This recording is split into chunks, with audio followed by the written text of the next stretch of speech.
Hey everybody, it's Mark Pattison, former NFL player, now climbing the 7 summits, and welcome to another fantastic episode of Finding Your Summit, all about people overcoming adversity and finding their way. Okay, look, 7-8 years ago, I had to step into the fear and put a big ass goal out there, and so I decided to start climbing all these crazy mountains around the world. It's been an absolute amazing journey. And, I can't believe I'm saying this, but I've actually done 6 of the 7. I've actually been on Denali twice. I've been on climbed successfully Kilimanjaro twice. But now it's Mount Everest, the biggest boy on the block, 29,000 plus. And I'm headed over there April 2020, and I'm totally keyed up. And I'm keyed up because I've been doing all this preparation. I train like an absolute bear.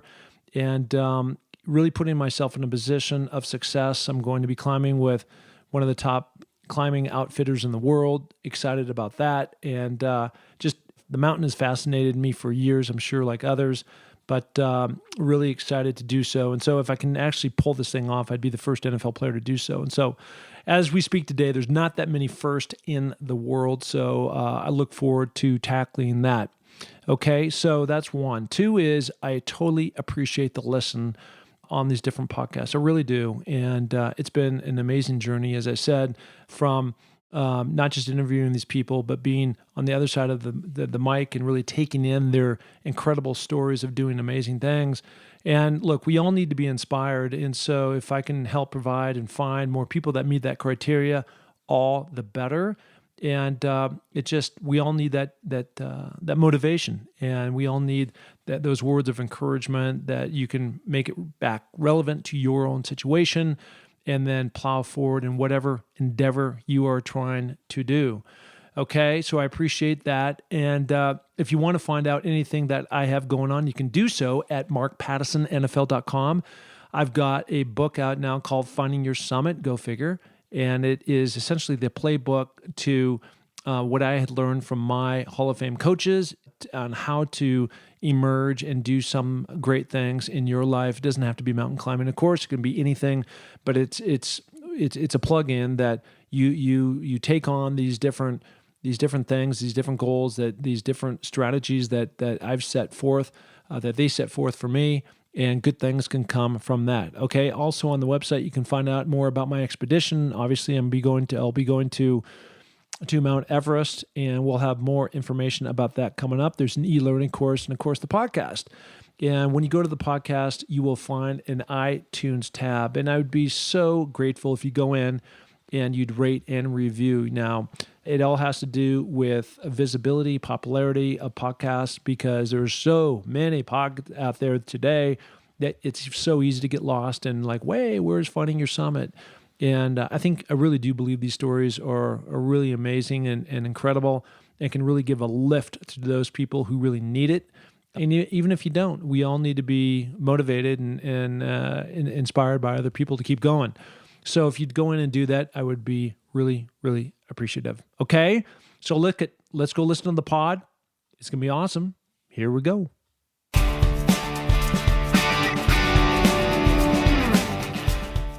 Hey, everybody. It's Mark. I'm back with another incredible podcast on a guy who I've known for quite some time. He's had quite the success story as well. There's this quote that I read by Henry James. He's an author. And it said, "It's time to start living the life you've imagined." And some people, it takes a lifetime to figure that out. Others, like me, I think really until I was probably in my 50s, really focused and keen on where I'm going between climbing my different mountains and these different businesses that I'm involved in. Certainly playing the NFL didn't help or didn't hurt, but certainly with this guy, it seems like he's had this plan of attack for a long time, and certainly living the dream and doing a lot of the things that a lot of us think about doing, and really stepping into the fear, launching companies, and then, of course, having success follow. Today, I've got Scott Svenson from Seattle. I'm beaming all the way from Sun Valley, Idaho. And first of all, Scott, welcome to the pod. Thank you, Mark. It's great to be on, and thank you for the very generous introduction. Yeah. Look, I've started a couple of companies back in my day, and so I understand like the pitfalls of going out raising money and then you getting other people involved in your different businesses, and where you can get great partners that come along with that ride. You can also get others that get in the way, and those always become obstacles, I guess, in terms of you trying to do something great and following your vision. So the first kind of, let's tee it up to the audience right now by saying that you and your wife, Ally, are the founders of Seattle Coffee Company that was acquired by Starbucks back in 1998. So let me start with the most obvious thing is this company is a company that you grew in the UK. How did that ever come to be in terms of you, a guy who grew up in Bellevue, Washington, just outside of Seattle, and now you find yourself in the UK growing this company, and then it grows into from one store to many? Yeah, it's a great question, and it's an interesting story. My wife and I are both from Seattle, as you mentioned, and found ourselves living in London. I'd moved over there with a U.S. investment bank, and I cajoled my wife, who was my girlfriend at the time, became my wife, into moving over with me. And the first thing she recognized when she moved over were all the things that the UK needed but was missing. And right at the top of that list was a Starbucks-style coffee experience. And having grown up in the Northwest and having been raised on Starbucks coffee, we missed it in the UK. And she put her finger on it when she came over. And for about 4 years after that, we complained pretty loudly to friends and family and others about the absence of a Starbucks-style coffee experience in the UK. And some very good friends of ours came to us. I was on a golf trip with a buddy of mine, and he finally grabbed me and said, "Hey, listen, this idea you keep talking about, this is the deal. You either need to do something about it or you need to quit complaining about it." And I said, "Okay, that's a deal. If you'll partner with me and help us do it, then I'll stop complaining and we'll lean into it." Uh-huh. And that started the journey of us bringing to life what became Seattle Coffee Company, which is our interpretation of a Starbucks-style coffee experience in the UK. There was nothing like it in the UK at the time. There was nothing like Starbucks outside of the United States at the time. And so we committed ourselves to seeing if we could bring it to life in the UK. And it was the beginning of a fun, exciting entrepreneurial journey. So how many stores did you ultimately get it up to before Starbucks came in? So over about a 2.5-year period, we built it to about 85 locations. And that was spread primarily in the UK, but we also had partners who had opened stores in South Africa, Southeast Asia, and the Middle East. Yeah, so I had Howard Behar on the pod a couple of weeks ago. And for those who don't know, Howard Behar, to me, really is known as the big three. Howard Schultz, the CEO, and I'd say really founder of the expansion concept of Starbucks, and another guy, Orrin Smith, really were the three key energizer bunnies that really made Starbucks go. And the question I asked to him was really simple. I go, look, there's all these other competitors that have come and gone, and I brought up Tully's as an example of trying to really take on Starbucks. And so, from your standpoint, you go in, you, just like Tully's did, you recognize there might be an opportunity in the marketplace for a coffee chain to grow and flourish in the UK. You do that, saying that, and I guess being at the dinner table, writing that down, the napkin presentation with a buddy, and actually doing it, pulling it off, and having that cut and paste. That's a whole nother animal. And and so it was interesting to get Howard's response on that. But from your standpoint, what were the separator? I mean, what was the thing, that really got you across the goal line that didn't limit you just to one or two stores, and then you capped out and said, okay, well, that's good enough? Yeah, it's a great question. When my wife and I decided to take on this challenge, this opportunity, neither one of us had any previous retail experience or coffee experience. But what we had was a very clear vision in our minds of what we wanted to bring to life. And despite skepticism by a lot of smart people, we kind of stayed true to that vision and really worked hard to bring something to life that we felt we weren't pursuing a business opportunity. It was started as a true longing for something we missed from our time in the States. And so we we stayed true to that. My wife was fabulous in kind of helping us craft the vision that we stayed true to. And then we kind of reverse engineered it. We said, what's the kind of business that we've never built a business before. We've never been entrepreneurs before.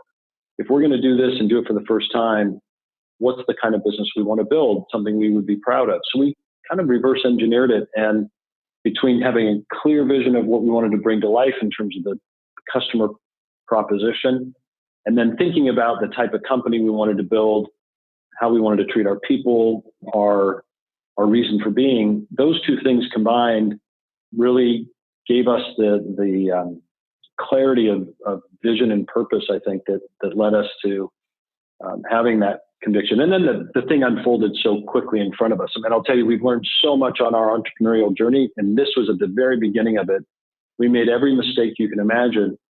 But again, we looked at those mistakes as opportunities to learn and grow and improve, not as barriers or not as excuses not to continue. They were just, it was the tuition we were paying to get better. And so, yeah, and the other thing I would tell you is we went into this knowing that failure was not an option. Mm-hmm. And it's incredibly how focusing and energizing it is when you know that you have a lot of options in front of you, but one of them is not failure. Because we were young, we'd had a successful career up until that time, but we put all of our eggs in this one basket. And we kind of said, we're going to make this work. And by the way, we don't have a fallback plan.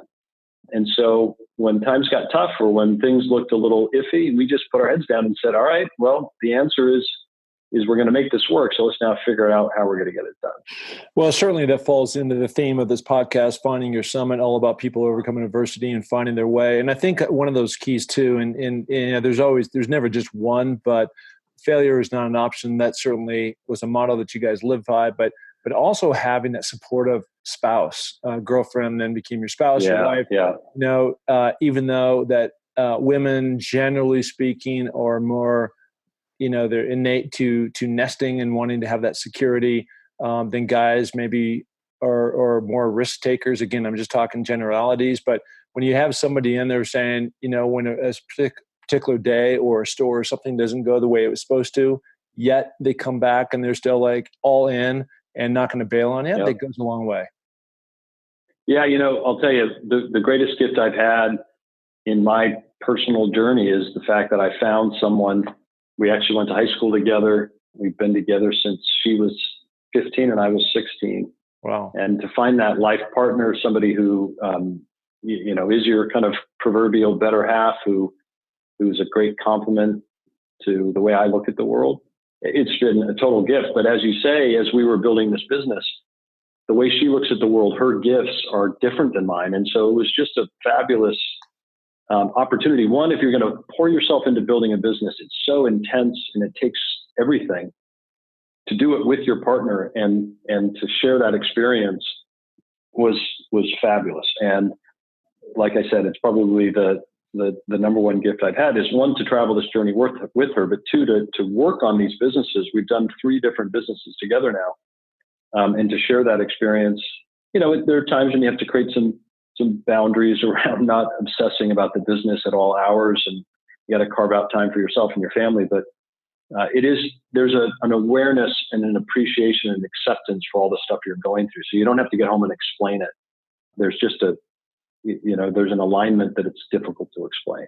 Yeah, love that. So let's talk about the intangibles just for a second, because I think it's really important, because it's become such a core part on who you and your wife have become in terms of really, the vision board, the motto, whatever you want to call it. But Starbucks had this whole theme about trying to create the third place, right?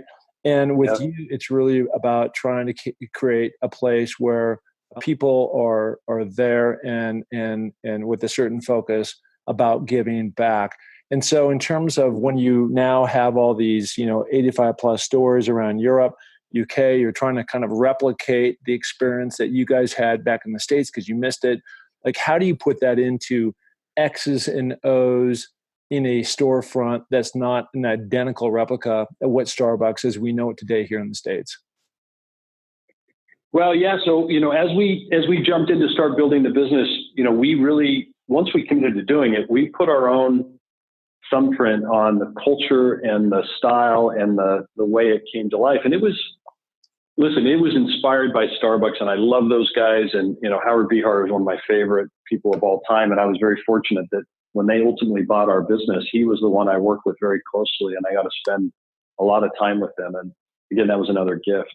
But when we decided to do it, we really made it our own. And so Seattle Coffee Company had a very different vibe and personality than Starbucks. We sold a lot more food, and it just had a more European kind of gritty, kind of feel to it. It was great.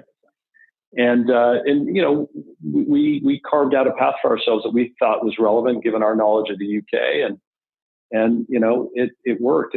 We kind of we caught a little magic in the bottle, and I don't know exactly how we did it. Sometimes these things just come together in a way where you can't fully explain it, but it was the right time, it was the right idea, and it kind of exploded.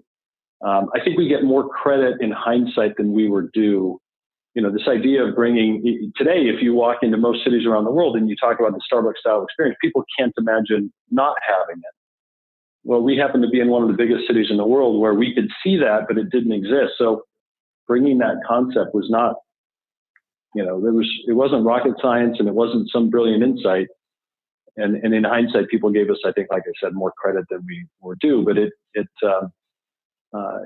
was a magical ride. Well, certainly, truth be told, Howard Schultz was inspired by being somewhere in Italy, Verona or someplace, being inspired by sitting in a coffee shop, right? So that's where a lot of that came down. So okay, so you put this whole business concept together. You've got a great partner in your wife. You launch these things. You're starting to see success. Next thing you know, you've got 85 stores, and the next thing, Starbucks comes in and says, "Hey, we'd like to acquire you." And that must have been a nice surprise. Yeah, we'd always looked up to them, admired them, and also we're a little bit paranoid of them because we just assumed that once they got around to coming to the UK, that they would kind of wipe the streets with us, and that they were so good at what they did, and we were just figuring it out.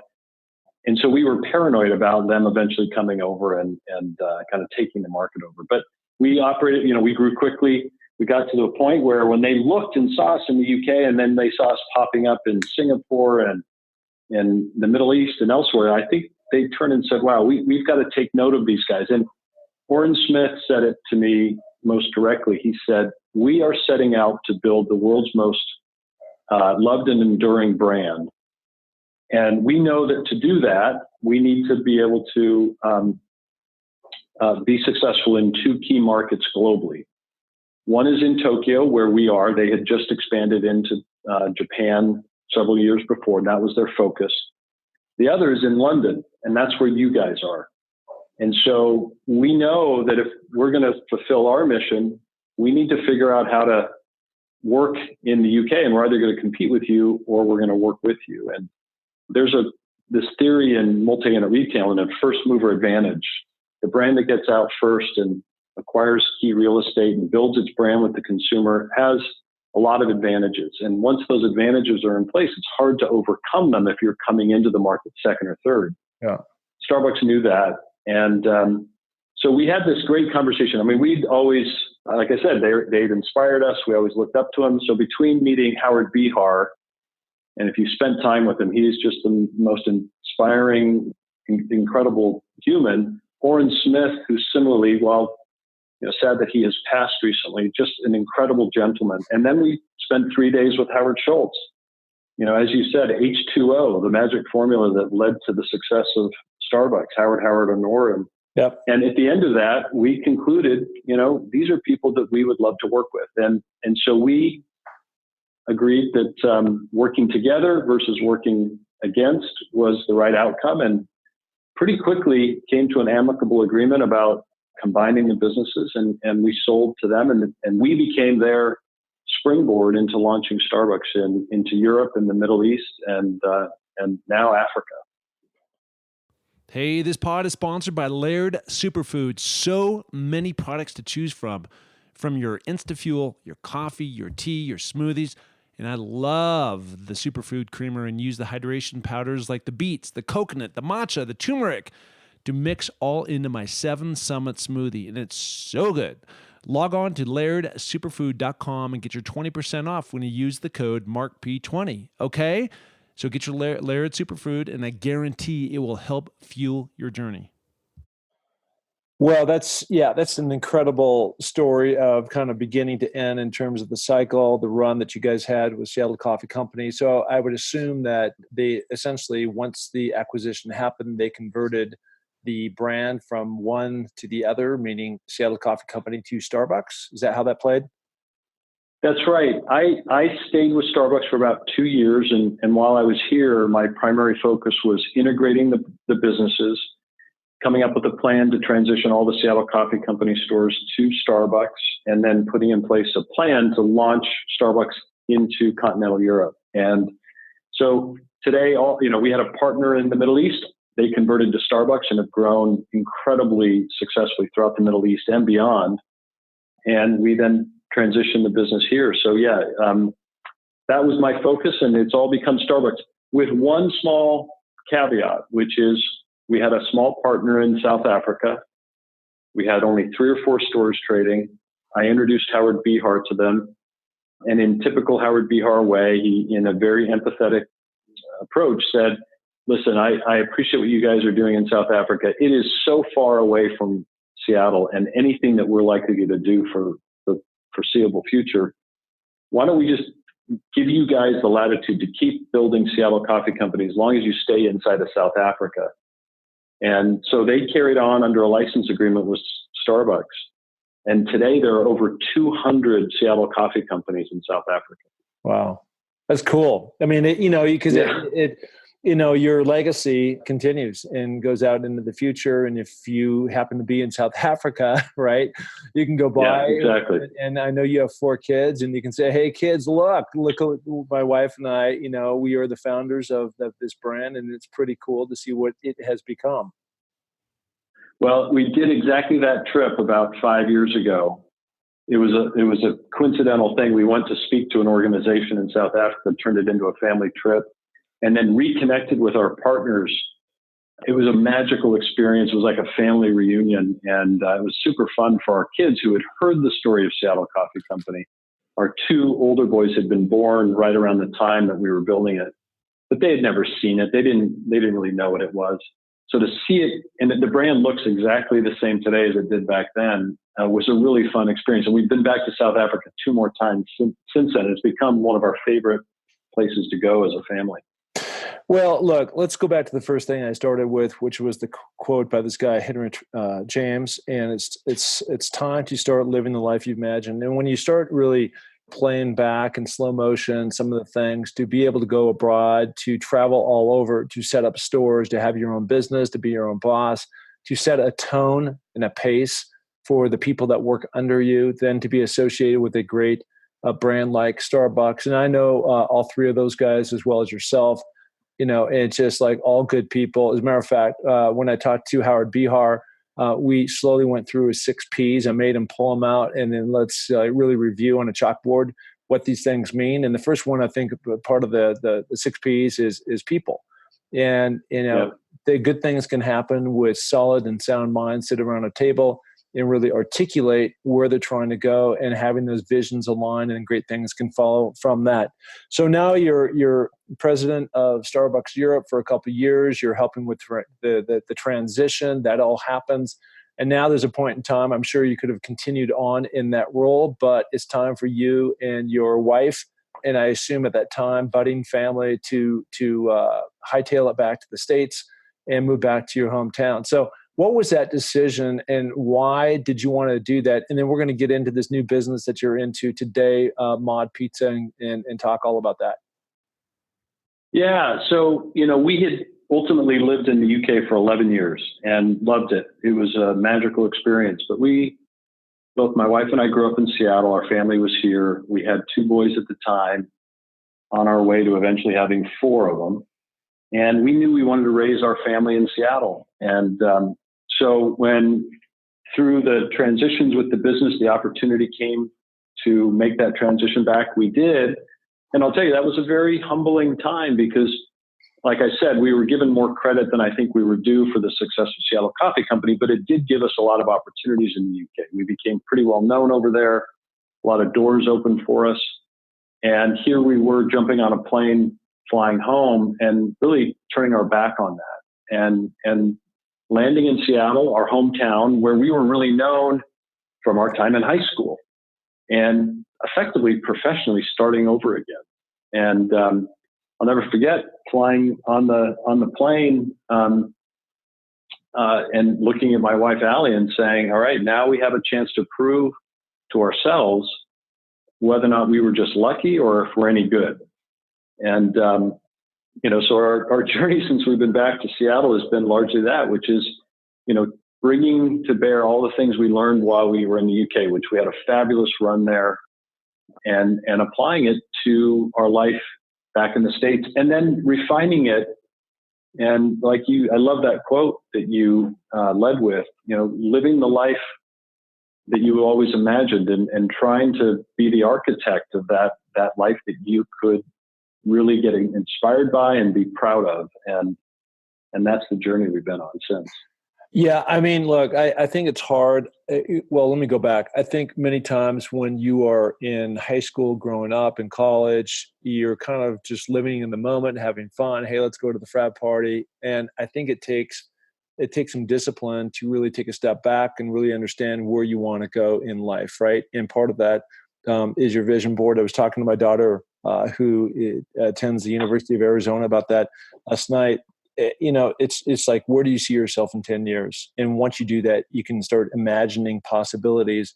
And then you just got to figure out a way to actually execute that vision to make it all happen. And sometimes, it happens in different flavors and not expected as maybe you drew it up on a board at that time. But that's where the fun and the adventure starts on how these things can all shape. So now you come back to Seattle with probably a few dollars in your pocket, and as you said, you're essentially had to reinvent what your life was going to look like, having really attained a lot of success in Europe and the UK, and now you land back in Seattle. You start to have your family, and I think that the hard thing, the dangerous thing sometimes is when you have a few dollars in your pocket and you have a million ideas, really to land on that one idea that's going to really propel you forward, because there's so many distractions, and maybe you don't have to, you're not so pressed like, oh my God, I've got to go find that job and I got to have to make that paycheck and make rent or make mortgage or whatever. And now you're sitting back, and that can, it's a double-sided sword which people can fall on. So how did you evolve from landing, reinvention, trying to figure out how you're going to launch what it is today, a huge pizza empire, and we'll get into that whole story. But I mean, what was the ideation, and how was the creation of that idea? Yeah, you're absolutely right. When we came back, there were a couple of things that were different that made that transition a little more challenging. You're right. We'd had some success, and as a result, we had some, financial means to fall back on. And that motivation when we were building Seattle Coffee Company, which was failure's not an option. Well, guess what? Now failure is an option. Yeah. And that was something we were very aware of. And man, that can really change your edge, your sharpness. If the going gets too tough, we can always pivot and do something else. And man, I think there's a subconscious issue there that can really hurt you if you're not careful. So that was a big one. And then also just how do we want to be spending our time? The problem is that in a situation like that, now you've got a lot of options, and those options can create distractions and lack of clarity. And that can become not only confusing, but a little bit debilitating. And so I'll tell you, our journey was one of trial and error and kind of trying to figure it out. When we came back to Seattle, we were still pretty young. We were in our early to mid 30s. There was another little episode in there once we sold Seattle Coffee Company and started to transition out of Starbucks. We helped launch and co-found another business in the UK called Carluccio's, which is an Italian deli cafe business. We had a different role there. We were the primary investors behind the business, and we helped the founders build a management team and then develop the business over an 11-year run. And it was a big success. We took it public. And so that was the other kind of context of our UK experiences. We had these two magical experiences, and now we're back in the States. And both of those experiences were in multi-unit retail restaurants. And so the first thing we decided is we're not going to do it, and we're not going to get into the multi-unit retail restaurant business here because it's a fickle industry. It's tough. We're 2 for 2 in two magical experiences. If we try it a third time, we'll probably screw it up. So let's do something else.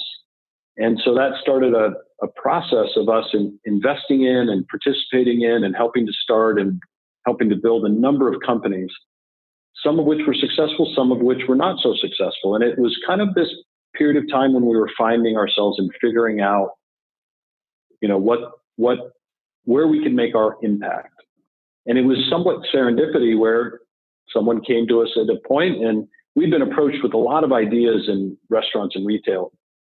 And finally, someone came to us with this idea to look at the pizza industry. And for whatever reason, it resonated. We agreed to kind of look into it a little bit. We were skeptical, but we kind of got sucked into it and drawn into it. We've always loved all things Italian, and we love Italian street food. And so it started about an 18-month journey of us exploring this idea. And we finally decided that there was enough there where we thought, listen, let's try this. Like with Seattle Coffee Company back in London a long time ago, let's open one and just see if we can pull something together that might make sense to get behind. And that was in 2007, 2008, where we began this journey of what's become Mod Pizza. So Mod Pizza, the initial MOD, I think means made on demand. So you go from this, one store, and now today you have over 400 different locations. Are those locations franchises, or are those all company owned? Yeah, we have about 450 locations as we sit here today, and 80+% of those are company owned. And then we have 9 fabulous franchise partners here in the U.S. who have opened stores with us in key markets, and we have a small number of stores in the U.K. With a great partner over there. Yeah, the one thing I really love about what you guys are doing is that you've got this focus on people more than the pizza that you actually sell, so that they can turn around and give back to communities wherever they are from around the country. So it's a wonderful purpose. It's a wonderful motto. It's a wonderful thing for people to really focus on. What are some great examples of that where you can really extract some taking it from this quote to actual things that have happened within communities? Yeah. So I'll tell you, the best thing that happened to us through this whole experience with Mod, and there's been a lot of great things, was we have discovered the power of purpose, the power and the reward that goes with building a business that is truly trying to accomplish something that's bigger than us, bigger than the people involved, and using business as a platform to make a positive impact on society and on our communities. And when we were building our first few businesses, we were very focused on building a successful company, and we were focused on the culture. How did our people feel? What we didn't do, though, is we didn't have the courage to put that next leg of the stool in place, which is, why do we exist and what difference do we make in the world? And we decided early on, my wife said it, the last thing the world needs is another soulless restaurant chain. Yeah. And we have no interest in going out and building a chain of restaurants just to make money if they're not adding something to the world that the world really needs. And where people, when you open up in their community, they get excited and pumped, not just because you have a great product, but because you represent something, you bring something valuable and different. And so from the very beginning, we started to craft into the business, actually at its very core, this idea of using the business as a platform to make a positive social impact. And I'll tell you, the magic of this, the power of this is when you think about why you start a business, when you think about why you do anything in life, people are in search of happiness. They're in search of contentment, and they want to feel good about how they spend their time and the impact they make. And I think a lot of times people imagine that, well, if I can go out and build a business and make a lot of money, then all those things will follow. And I can tell you from firsthand experience that it doesn't work that way.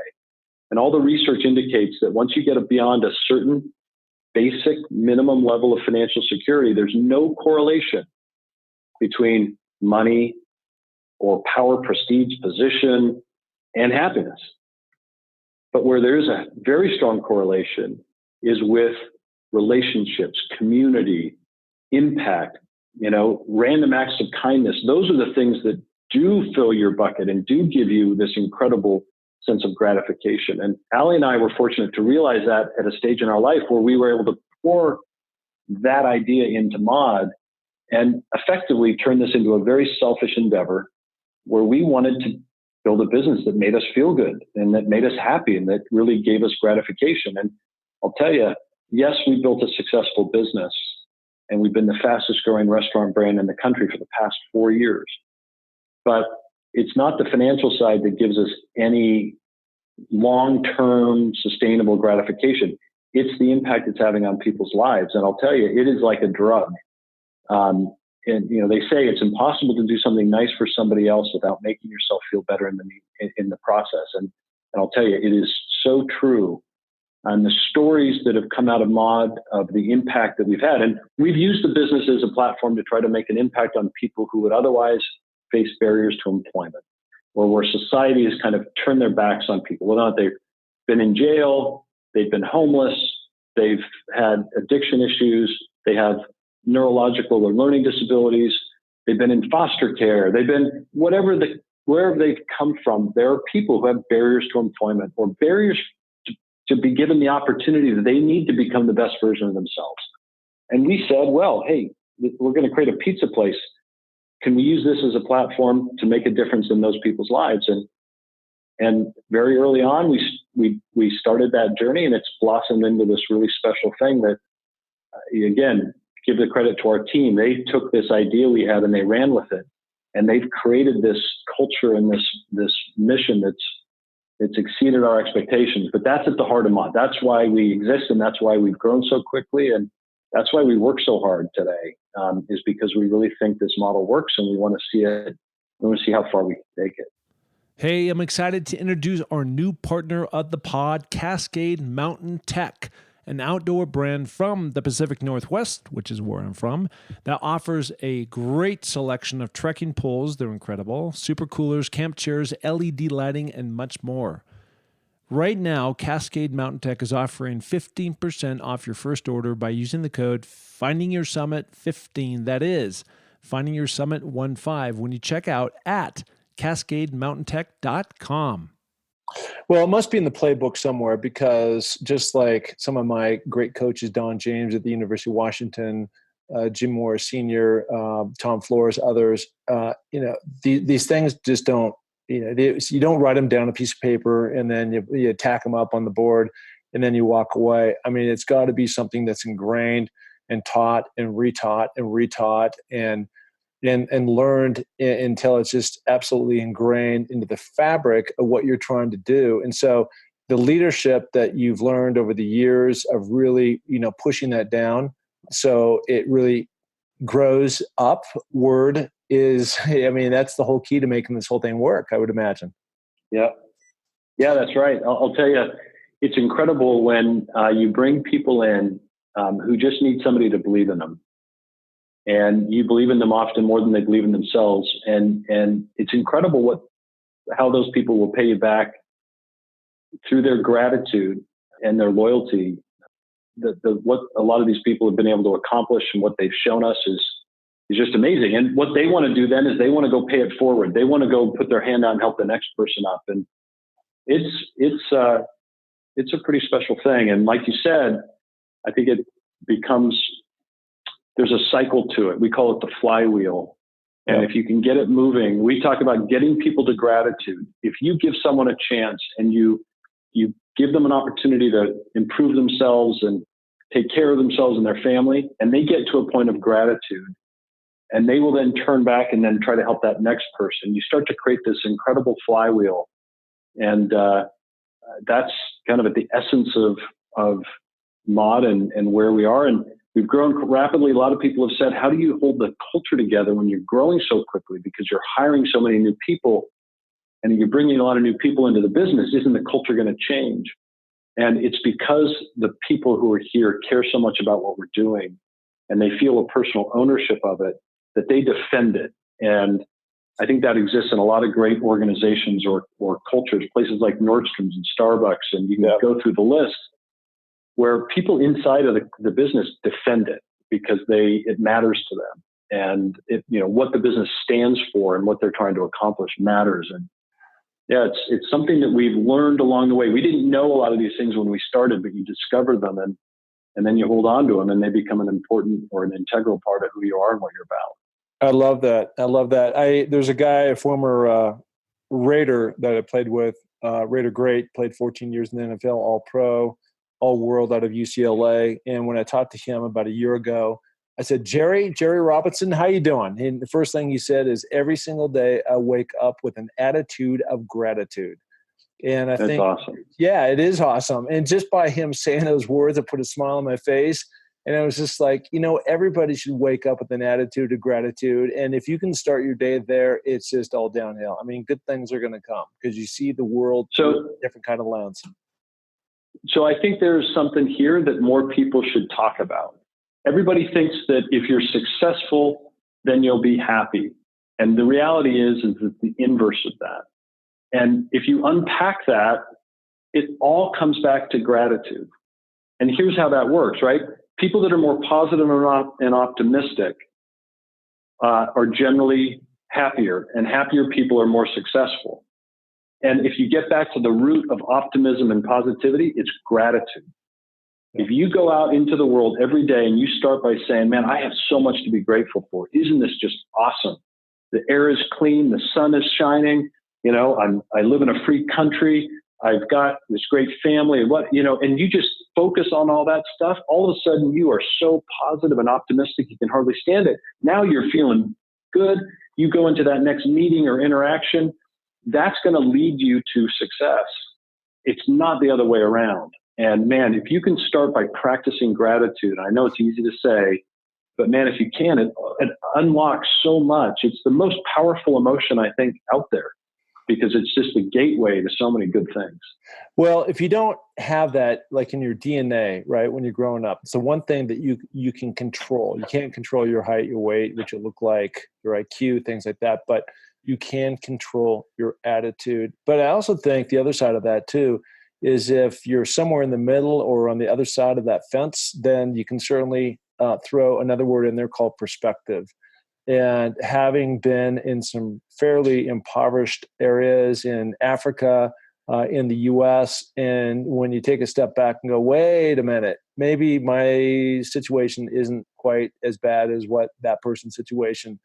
And then all of a sudden it puts things into perspective. And I think that's the other thing that sometimes people lose in the whole scheme of what they're looking at on their portrait. Yeah, I think you're exactly right. I mean, one of the greatest causes, I think, of lack of contentment and lack of happiness is comparison. Yeah. Everybody's watching, listen, what I've got is pretty good, but it's not as good as the guy next door. Or if I could, if I had a bigger car or a bigger house and so, like you said, it's trying to get perspective around what's important and what's not important. And I think, unfortunately, things like social media and some of these other things have not been really helpful in this regard. But it's sure. It's powerful stuff. Yeah, the thing I love though that what you've done. Let's go back to when you were 16 and your now wife was 15. You met her. You went to the same high school. And she now has become the protector of the purpose. And while you're CEO, I think again, that is such a great title. And I've seen over time, and not that often, but the CEO of happiness or something else. And they're always kind of clever. But I think, as I said before, you got to have somebody who's really towing the line. That's the police force of what you're in this for, pizza with a purpose. It's a bigger picture of what you guys are trying to do. And again, I think your challenge is going to be, and it sounds like you've done a great job so far, but you guys have raised a boatload of money to really accelerate the growth of what this company is doing. And as long as you hold those, really the DNA tight to your chest and make sure that it continues to infiltrate throughout, whatever this becomes, 1,000 stores or whatever, you guys are going to be in great shape. And by the way, as we talked about before we went live here, I am located in Sun Valley. I know you get back and forth here at times, but love to see a mod pizza with purpose right here in downtown Ketchum to just absolutely. I'm a pizza nut, so I love pizza. I don't have enough, but love to see that pizza chain here. We'd love to figure out a way to make that happen, man. Any excuse to get over to Sun Valley and spend time there is a good one. It's a fantastic one. Well, listen, I've totally enjoyed the conversation. Continued success to you and your wife and everybody else that's involved with this project of purpose. And it's just great to talk to one of the good guys out there that really understand what is most important in life. And I think you have a clear sense of what that is, looking through the right lens. And for anybody else out there, can you tell them how they might be able to find a location near them, wherever they might be listening to? Well, modpizza.com has a great listing. We have a fabulous app that has all of our locations around the country. We're in 27 states, coast to coast. And if we're not in your town or city, we'll hopefully get there soon. But we are spreading modness across the country and really having a heck of a time doing it. So thank you for listening to the story and spending time with me. Absolutely. All right. There he is, Scott Svenson, CEO of Mod Pizza. Thank you very much. Hey, thank you so much for dropping in and listening to another amazing episode of Finding Your Summit. Truly incredible people doing spectacular things in life, and I hope you were inspired just like I continue to be. Look, I am super grateful that you came in and subscribed to this pod, and would be more than appreciative if you gave the show a ratings and review on iTunes. Trust me, it matters. And then also go share it with your friends, of course. Okay, until next week, go do something great, and remember, it takes a little more to make a champion. Bye.